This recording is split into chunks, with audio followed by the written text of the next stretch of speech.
We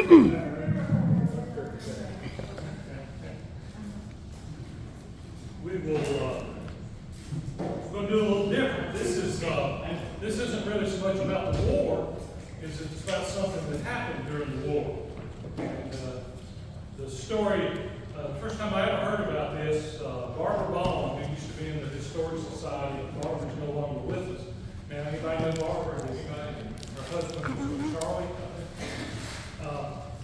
Barbara was the first one ever told me about this. This guy goes up before the judge, and the judge just states your name, and he says, "Not Adams." And the judge says, "What?" And state your name for the record. And the guy says, "Not Adams." The judge says, "Well, who are you?" And the funny thing about it was, he really wasn't Not Adams. But this is a court case that happened during the Civil War. His name was Notley Price Adams, and he really was a Price, but he took the name Adams, so he was like a bastard, if you want to call him that. But supposedly his father wouldn't even put him in the wheel because he was so disobedient to him. So he really was Not Adams.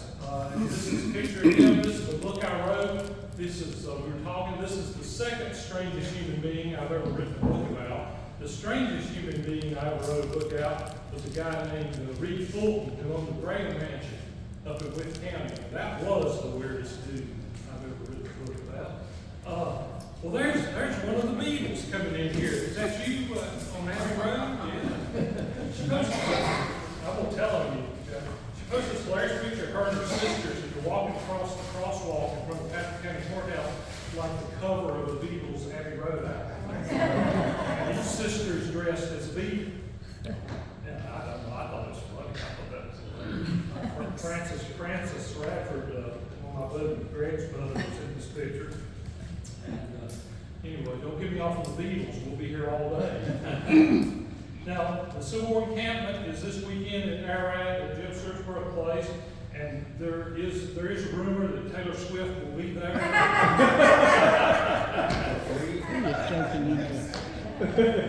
thought if I started spreading that, we might get a few more people. Apparently, you can really fill up a football stadium if she's going to be around. And if some of you don't know what I'm talking about, get me afterwards and I'll explain it to you. But some were you? Which Beatle were you? I've got to ask you that. I was the one who was barefoot. You were Paul McCartney. That is correct. So you were dead. That's what they say. That's what the rumors say. 28 IF, what the Volkswagen license plate says. He'd been 28 if he was still alive. I told y'all I knew a lot about the Beatles. I know a lot about the Beatles because I had these two girl cousins who were 10 years older than me, and they were just eat up with the Beatles. So I had no choice. I absolutely had no choice. Anyway, back to the strange case of Not Adams. He married Celia Akers in 1823, and he had children that included Isaac, Alameda, who get married Gabriel Bowling. Gabriel Bowling is the guy who's going to kind of save Not Adams. Elizabeth married John Lee. He had John Exoni, who married George Lindsay. Adeline, that's a Blake Lively movie, I guess, and she married James Taylor, the singer. But he had two sons, Nathaniel, who got killed during the war at Winchester. And 1850, Notley is listed as 49 years old, married to Celia. And if you go through the Patrick County order books, now, some of you might have a wife and don't do that, but I do it all the time. The order books are just full of Notley Adams. He was one of the most litigious people I have ever seen in my life. He was sued for slander and sent to prison. A local doctor apparently had an affair, and Adams told everybody about it. And he got sued and ended up in jail. 9 years later, 1859, where our story's going to begin here, he was listed in the Patrick County Land Book, number 8, is owning over 2,000 acres, worth about $1,400.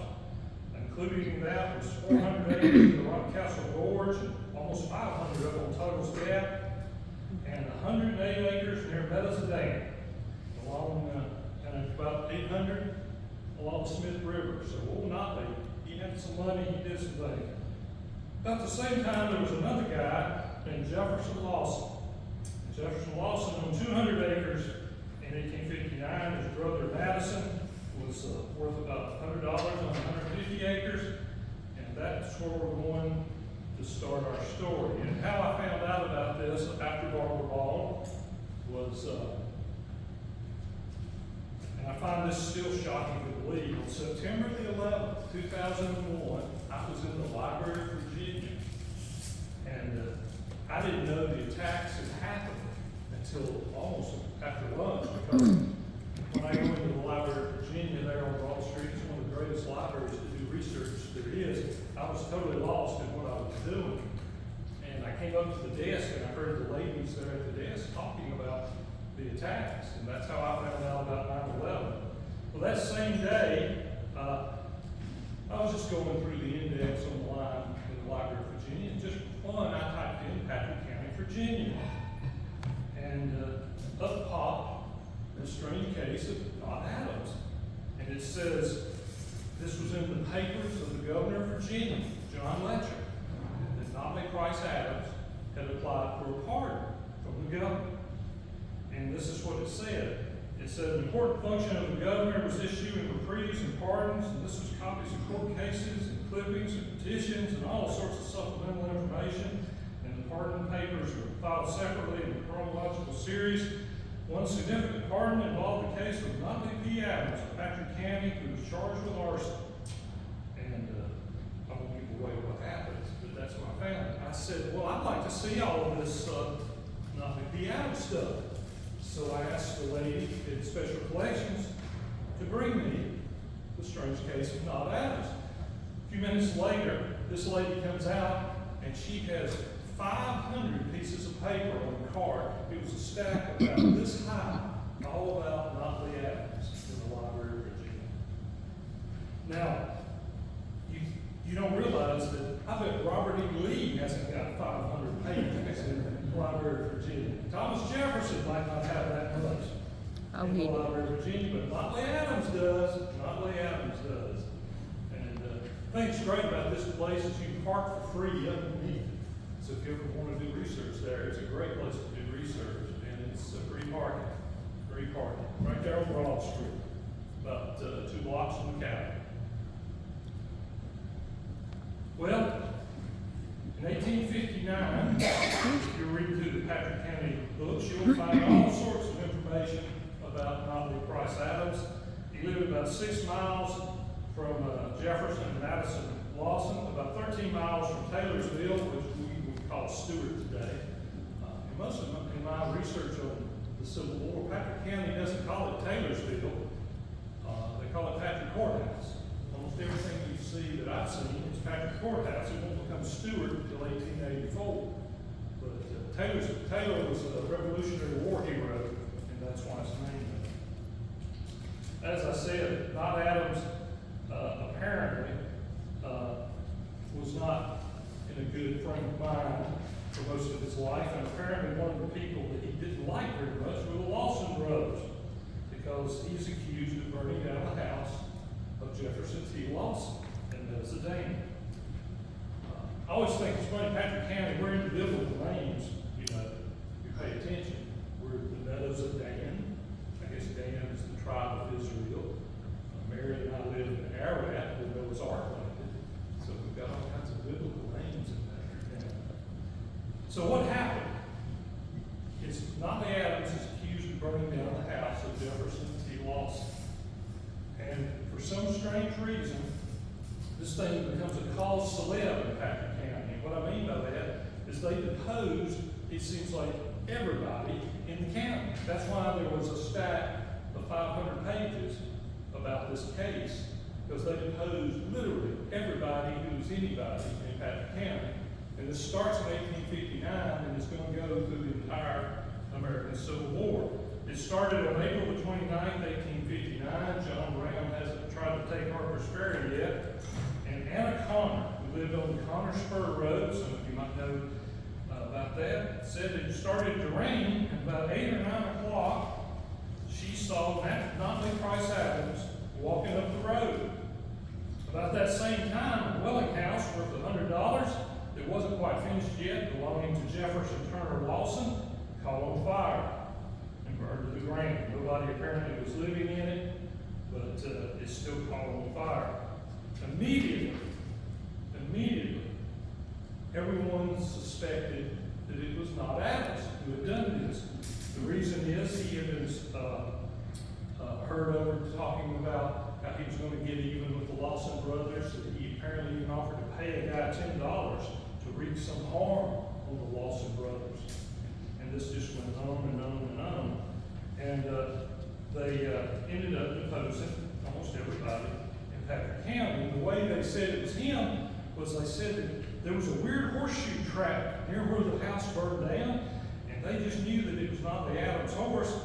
And apparently the guy who, Preston Cook, said he had heard Adams tell him he was going to pay somebody $10 to get a man to do them as much private injury as humanly possible. Adams says the Lawsons were trying to break him up, whatever that means. And he said that he wanted Cook to injure the Lawsons, but wouldn't do it himself. Apparently the bad feelings were returned to the Lawson family.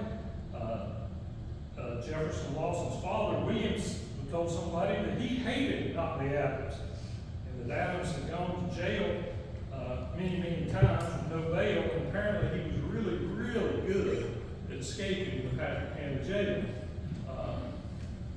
And we won't say anything about the old Patrick County jail at this point, but it seemed that everybody in Patrick County had an opinion about this. And I know this because I read all 500 pages. So this happens in April. In June, Notley Adams was remanded for trial, and he was released bail. Imagine that. This sounds like the next John Grisham book. Matthew McConaughey starring this thing. They started taking testimony from people, and people who were for Notley Adams, including Gabriel Bowling, who was his son-in-law, said that they just knew he couldn't get a fair trial in Patrick County because everybody was out to get him. Here's Jefferson Lawson and Notley Adams. Those two dudes just don't look real happy, do they? They had a grand jury, and having received the charge, the jury withdrew, and after some time returned to court, presented an indictment for felonious and malicious house burning. And the defense counsel immediately wanted to change the venue because they couldn't get a fair trial in Patrick County. And the court was dismissed for the next day, and Adams went off to jail. The following day, a venue motion was denied, and the trial was set for April of 1860. So he's in jail, you understand, from that whole time. Even though his son-in-law, Gabriel Bowling, offered up $1,000 bail, they still wouldn't release him. So there were people all during this time swearing under oath that the two guys, Robert D. Hart and John Boyd, swore under oath that Adams couldn't get a fair trial. Patrick County didn't care, they indicted him. He swore under oath, Notley Adams did, that he couldn't get a fair trial. And on April 12, 1860, his first trial began. He pled not guilty, and they got a jury together. The court began, and they had 24 jurors originally on April the 13th, and they struck it down and got it to 12. Adams pled not guilty. The sheriff and the deputies were all present. The trial adjourned until the next day, and this thing just keeps going on and on and on. The evidence was heard the following Monday, and April the 16th, and then the 17th, and the 18th, and the 19th. And guess what? Hung jury. Adams remained in jail. Deputies, they began again on June the 22nd, 1860, and George Gilmer of Patrick County had a special term. Jurors were summoned, and they got the jurors from Franklin and Henry County this time. And the guilty verdict was come down this time after 4 days of testimony. Notley Adams was sentenced to 3 years in jail, but the judge set aside the verdict because he didn't like the way things had been done, and they had to do a new trial. Oh, we're just getting started. July of 1860, a new trial was begun, and they did this one over in Henry County. The jury found him guilty, sentenced him to 3 years in prison. Judge Andrew Fulton, that's right, overturned the verdict because he felt the testimony was insufficient. Fulton stated that there was a slight suspicion of guilt, but the prejudice against Adams on the part of the prosecution and his not friends was very great, and would not have suffered a conviction in my court after all this testimony. And guess what? Bob Adams is sent back to jail. It's going to call us 3 years. Oh, yeah, he's going to, yeah. We're getting there. In August of 1860, they sent a writ of habeas corpus to Carroll County. Wanted to have a trial over there. And this time, the physician, one of the local physicians, says that William Taylor was his name, said the prisoner, Notley Price Adams, had a disease, excuse me for saying this, including an excessive flow of urine, which was greatly diminishing him. Apparently, he may be, I don't know, diabetes, and being in the jail was causing him a degree of mental excitement. He said the jail in Patrick County was unhealthy. It was a place conductive to typhoid fever. It was not well ventilated, and a filthy place with rotten timbers and small damp cells. I believe it was a separate building then. It wasn't like above Judge Clark's office. Remember, kind of flush the toilet, water would come down in Martin's office. I remember him talking about that. Judge Fulton issued a court order demanding that a public official deliver the prisoner to court to see if there was a valid reason he needed to be in detention. He got a $1,500 bail. The security was guaranteed by William Burwell and A.M. Wybrook. And on September 10th, 1860, Adams was sworn in before Judge Gilbert that he could not get a fair trial. And the testimony of the doctor said that Adams' confinement was killing him. And again, they had another court hearing and a change of venue to Henry County. But this time, they put him back in jail and refused bail. They did a grand jury in September in Patrick County. William P. Floyd was the foreman of this, and the point I'm trying to make here with all these names is, if you had an ancestor in Patrick County, I'll guarantee you during the Civil War, this dude was somehow involved in the Not Adams court case. Because there couldn't have been that many guys around to be on juries, to do this, because you know they're about to go off to war, and as this thing happens, there's not going to be very many men left to be on jury. And they didn't let women be jurors. And they wouldn't let women be jurors. And so that's some of the problem here. Well, they have another court case for him, and again, he's found guilty, but they get another trial. So in July 1862, they get a change of venue to Floyd County, but that was denied, and they have another trial in Henry County. And this just keeps going on and on and on. So, if you're from, this is the house that he burned down, and here.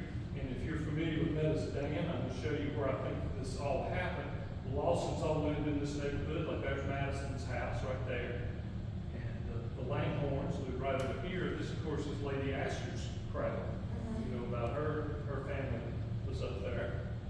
So this is a map that was in the court case at the Library of Virginia. Oops. And today, this is two maps, like here's Meadows Dam. And I think it was right up here, there's Split Rail Trail Drive, and Helms, and D. Hart Lane. It was somewhere in this triangle, right here. And of course, you look, here's the Lawson School up here. Here's one Crawford Lawson, and I think there's Jefferson right there. So these are a couple of the old maps of Meadows Dam, just to show you where this happened. And here's the triangle. There's a couple of road markers up there. It's the only time I've ever written a book about Meadows Dam. I just knew Felicia Sheila would fall in love with this book, but apparently not. I failed to get Felicia to like this book. But anyway, that's where it is. And like I said, some of you might, there's right in this neighborhood is, the lady used to have a writing seminar or something up there. there? I don't know if y'all, any of y'all. Beth Ford, Yeah, Beth Alderman. yeah, there was a sign there, Beth, okay, that's who that is. But this is right across the road, I think, from Beth's house. Well, here's our hero, Rufus Woolwine. As a young man and as an older man, and the reason I bring Rufus up is one of the depositions is him. And his deposition was taken on June the 3rd, 1859 by L.G. Rucker, who I believe was the sheriff of Patrick County. And I'm just going to read a little bit of this just to give you an idea of what these depositions are like.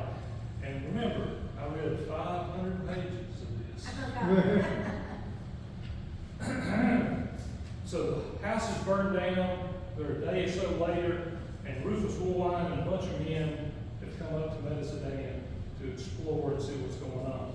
On Thursday, I went to the Round Meadows, and there was company with William Burwell, James Taylor, Gabriel Bowling, James Egram, Samuel Motley, John Elgin, William Lewis, Robert Terrett, and whilst we were there, Claiborne Dehart joined us.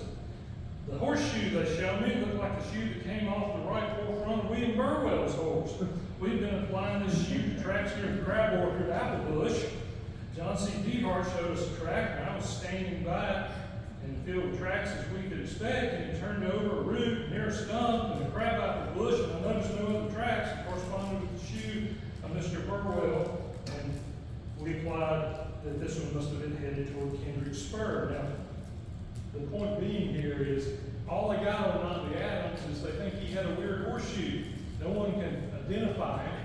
The only thing they got is that he'd been saying bad things about the Lawson brothers, and so they knew it was him. Jefferson T. Lawson came by the crab apple bush. I love you saying that. Well, whilst we were there at that point, he got down and examined the track near the crab apple bush and stump, and I did not hear him say anything about the tracks I recall. I saw John C. Dehart apply the shoe in the tracks between the stump and the crab apple bush, and part of the truck testing on the root. The shoe was filled out the best we could expect from the way it filed over the root. And this just goes on and on for page after page after page. Wow. And so these boys go out and they're walking around and they're trying to find this strange thing. We went over to James Langhorne's blacksmith shop. Right behind the shoe was the horse of William Burwell, where the shoe had been taken off. The shoe was taken off the place and we put it in possession of William Lewis. And while we made examination around the tree, the place for tying off the horses at Langhorne's, we didn't find any distinctive tracks. And they just keep going on and on and on how they applied this horseshoe to this track to see if it was this and that. And we went on and on and on, and I read 500 pages.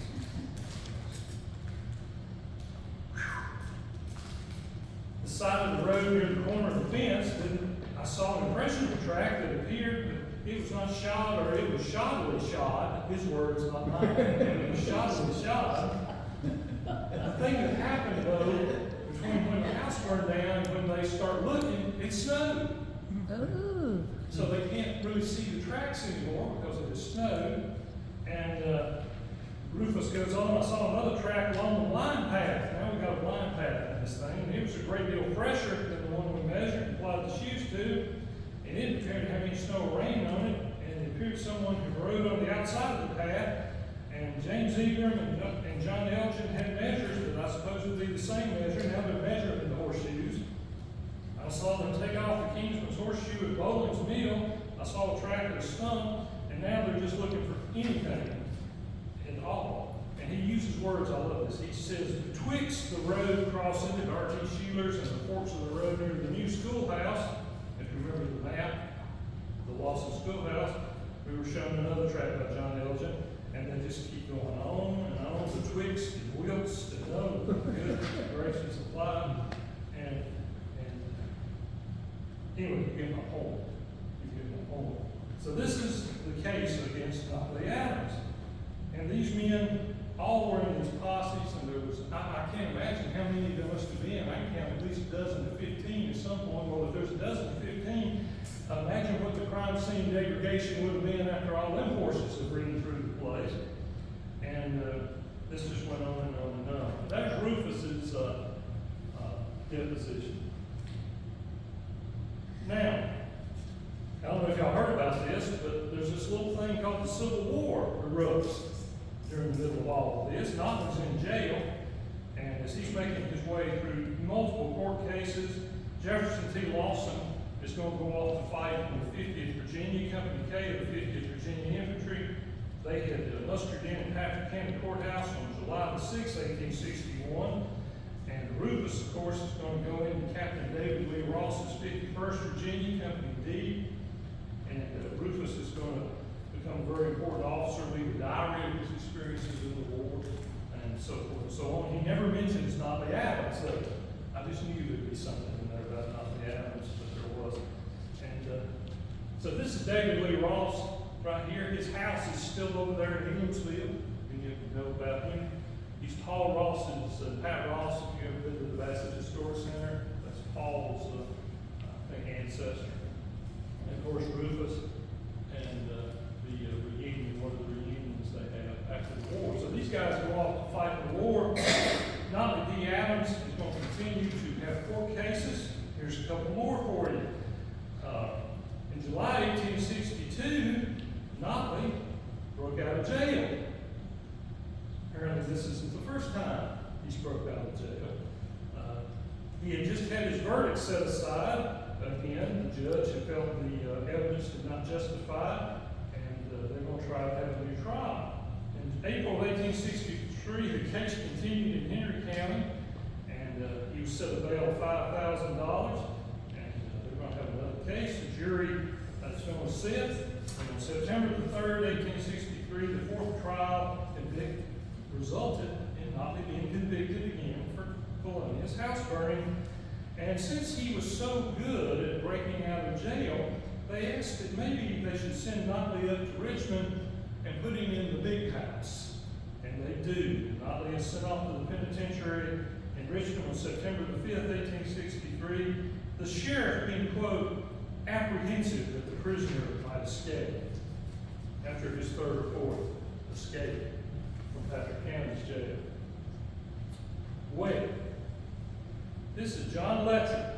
John Letcher was the governor of Virginia during most of the Civil War. He is Jim Stewart's cousin. If you've been to the, I was going to point the pointer at Mary. You know, Mary's family are the ones that helped save Letcher's grave. William Letcher, whose grave they saved, would have been John Letcher's great uncle, just to show you how they're all related to each other.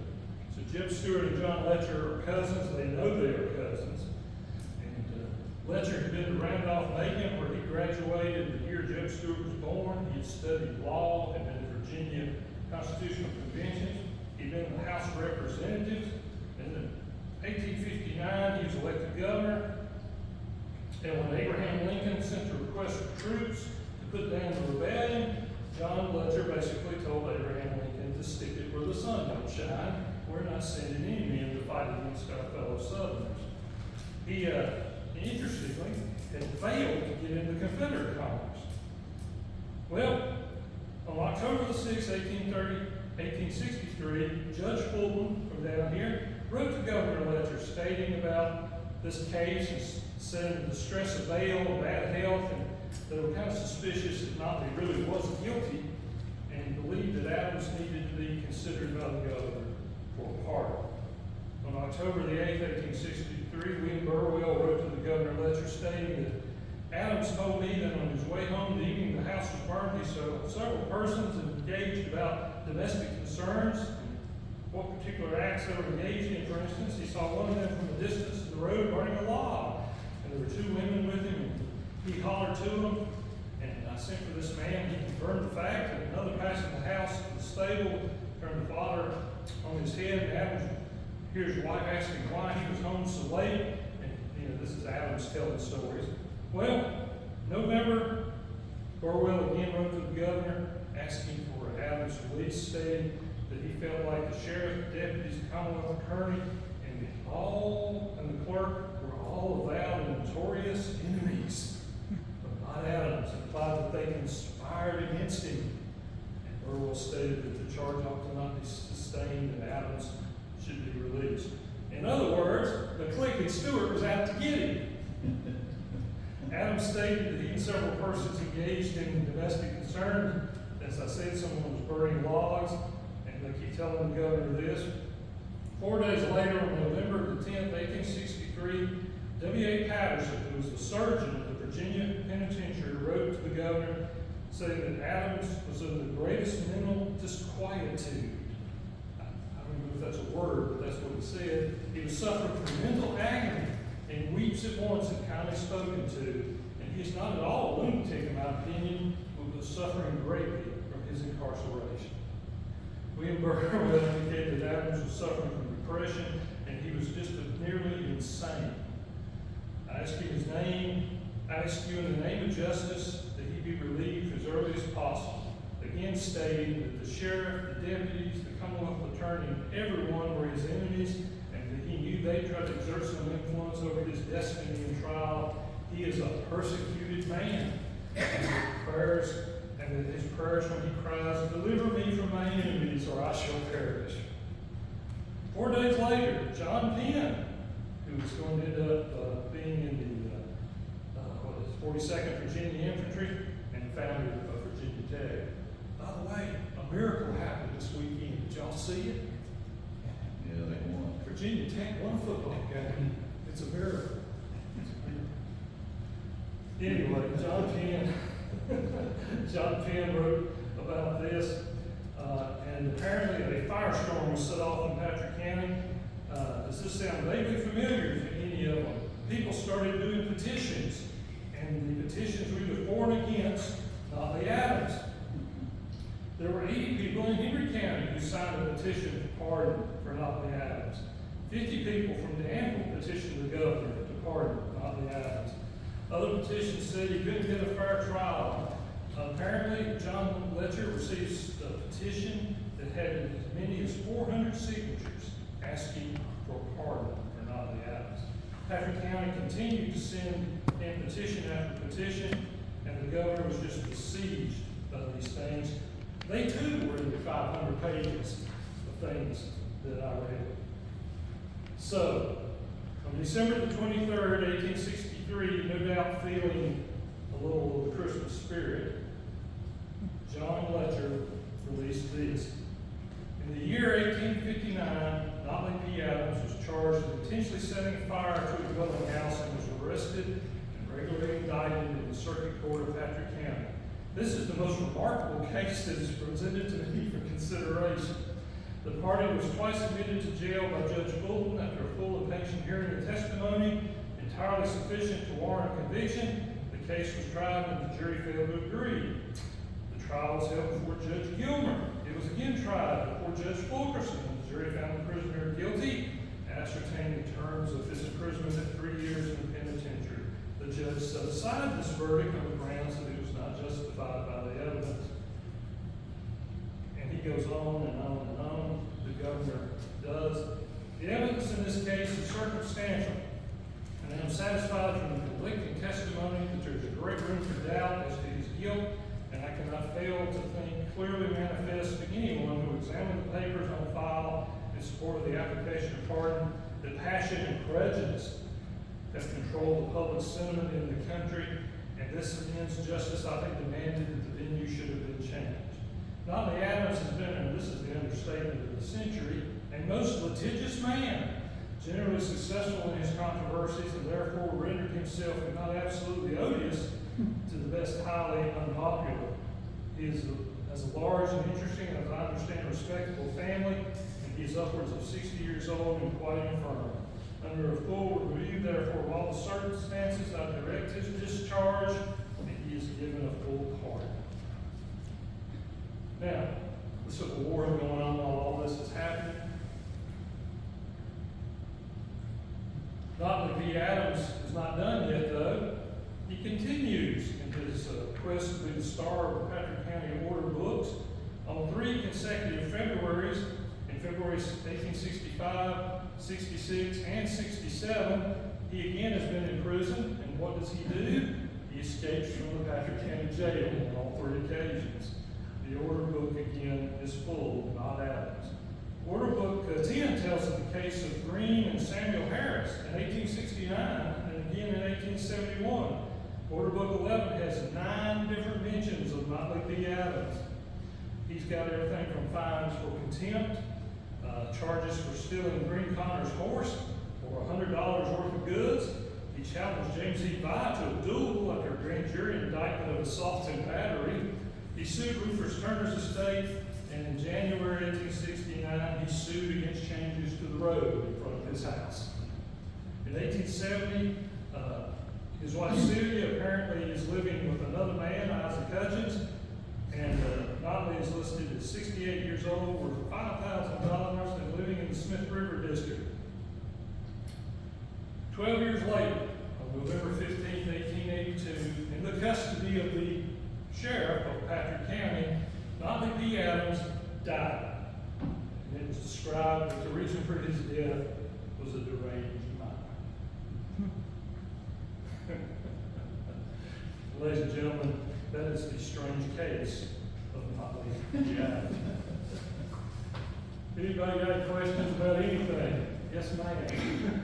Did all the witnesses travel from court case to court case? Apparently so, and in the court records here, I didn't want to bore you with tears, is they list them all. So if your potential ancestor is probably, he's in the jury, he could be in the grand jury, he could be in the witness list. It's just list after list after list of everybody who was anybody in Patrick County. And like I said, they deposed almost everybody who was anybody in Patrick County during. Yes, sir. Well, at the beginning, you sound about the witness saw him walking. Why was it such a big deal about a horseshoe? Yeah. Well, they said that he was on a horse at some point. Somebody said they saw him on a horse, and then they tracked where they saw that horse, and this horse had a strange, different shoe. It had a mark on the shoe, and therefore it had to be him because, you know, it was a weird horseshoe. Well, I don't know, how many weird horseshoes can you come up with? I mean, yeah, a strange mark on a horseshoe is not that unusual thing, I would not think. But the point being is this just kept going on 4, 5, 6 different cases. It goes all the way to the governor of Virginia, and they send him home. And apparently he had a miraculous recovery because he lives another almost 20 years. And every other week he's in the Patrick County courthouse suing somebody or getting sued by somebody. And He was consistent. He was consistent, I'll tell you that. So he was really incarcerated until his pardon for like 4.5 years. Yeah, off and on. He is, of course, what happened And is now he, have 3 years full. yeah, and of course what happened was every time he would break out of jail, you know, they'd catch him and they'd probably add him to his sentence and stuff. So the sheriff finally has had enough and says, take him to Richmond, please. I can't handle this anymore.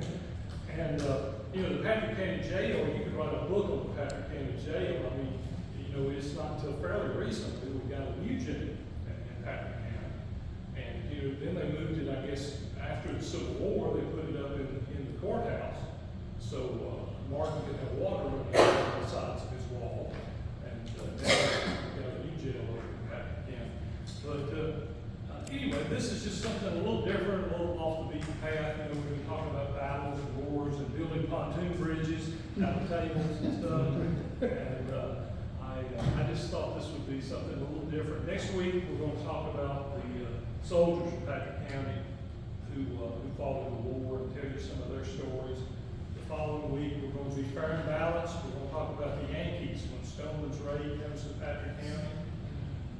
And Martinsville, they come to Martinsville, Patrick County, we do that. And the last week of this, we're going to talk about the Reynolds brothers, Abram and of course RJ. Some of you might not know Abram and David Reynolds, whose family becomes Reynolds right now. He actually wrote a kind of a journal of his experiences in the war. We'll talk a little bit about him. Darrell talked about a couple things. I'll add a couple things. He talked a lot about E. Porter Alexander today, Edward Porter Alexander. Alexander wrote one of the best memoirs of the war by a Confederate. It's called Memoirs of the Confederate War. It's edited by Gary Gallagher. You've got to be careful. He wrote two. He wrote one that was published in his lifetime, and the second one that was kind of for his family. So the one that was for his family is the one Gary Gallagher edited, and it is one of the best Confederate memoirs in the war. And it's E. Porter Alexander, and it's edited by Gary Gallagher, who used to be the Civil War professor at UVA. And if you want to read, I'm into books. It's all about books with me, and that's probably the best Confederate memoir that ever was. And it's because he wrote it for his family. He wasn't supposed to necessarily be read by the general public. So what you run into with a lot of Civil War memoirs is, they're writing with an agenda. They want to plead their case or whatever. But Alexander is pretty straight. He will just tell it like it is. And he talks, his things at Gettysburg are just amazing, where James Longstreet basically comes to him after they've been shooting cannon on that third day, and Alexander tells that Longstreet pretty much leaves it up to him when Pickett and Pettigrew should go forward. That Longstreet doesn't want to even do it himself. He wants it to be Alexander who says it's okay to go. And Alexander is like Jeb Stuart at this point. He's not a very old man. He's still in his 20s, I believe. And he's probably the head artillerist of the Army of Northern Virginia. And apparently he was very good at it. He was very good at it. But if you're looking for a memoir about somebody who was there, E. Porter Alexander. Anybody else? Questions? Did not Lee Adams have a wife and children? Yes, Celia. I think I read that for you. You've got it. I'll show it to you if you want to see it. One of his sons gets killed in the war. Apparently he was fruitful and multiplied. That's what I want to tell you. Because there are a lot of people. One day, just for fun, I posted up on one of the Patrick Geological Society pages, and it said, "Does anybody know anything about Notley Adams?" And that's where I got this picture. Is people started sending me things about him. I'd never seen what he actually looked like until I did that. And I could see him going to court once or twice. Do you think he did? Did he burn the house down? I don't know if he burned the house down, but I'll tell you, him and them Lawson boys did not like each other. There was a lot of bad blood. But Notley's one of the guys where I don't think anybody much liked him. Because it's just, you just got to see this in the order book. It's just case after case after case where he is suing somebody or being sued. And, he's slandering a doctor because he's having an affair. it's just all kind of crazy stuff going on. Well, Tom, how did the wife and the children survive if he's doing all these things? Well, apparently he had a little money and a lot of land. And he had a lot of land. And like I said, he, as a businessman, I think he must have done pretty well. He's a businessman. He was? Pretty well, in spite of all. Of course, he had a big family and lost sons and daughters, so they're probably working the property. But Patrick County then is going to be very self-sufficient. You raise your own food and stuff. But he has a big family. I think he does very well financially. It's just I think he had a screw loose. Well,